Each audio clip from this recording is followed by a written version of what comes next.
ইতিকাফের ফজিলতের গুরুত্ব কি, ইতিকাফ কতদিনের জন্য উত্তম, ইতিকাফ অবস্থায় কি কি করা যায় আর কি কি করা যায় অনুগ্রহ করে জানাবেন। ইতিকাফ তো 20 রমজান সূর্য অস্ত যাওয়ার আগে আগে মসজিদে প্রবেশ করে যেতে হয়, শেষ 10টা দিন ইতিকাফ করা হলো নবী সাল্লাল্লাহু আলাইহি ওয়াসাল্লাম সুন্নাহ, সারা জীবন তিনি আমলটি করেছেন। নবী করিম সাল্লাল্লাহু আলাইহি ওয়াসাল্লাম যে আমলটি সারা জীবন করেছেন, আমাদের বেশিরভাগ মুসলমান ভাইরা বোনেরা সে আমলটি জীবনে একবারও করেননি, করা হয়নি, এগুলো দুঃখজনক।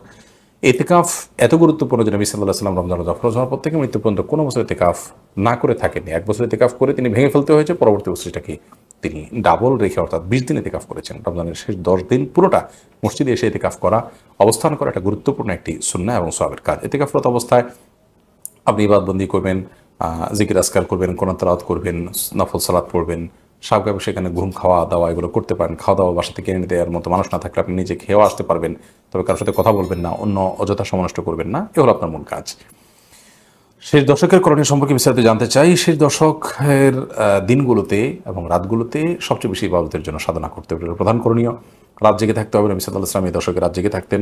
দ্বিতীয় করণীয়। তৃতীয় করণীয় হলো পরিবার লোকদের ঘুম থেকে জাগিয়ে তুলতে হবে, এটা হলো তৃতীয় করণীয়।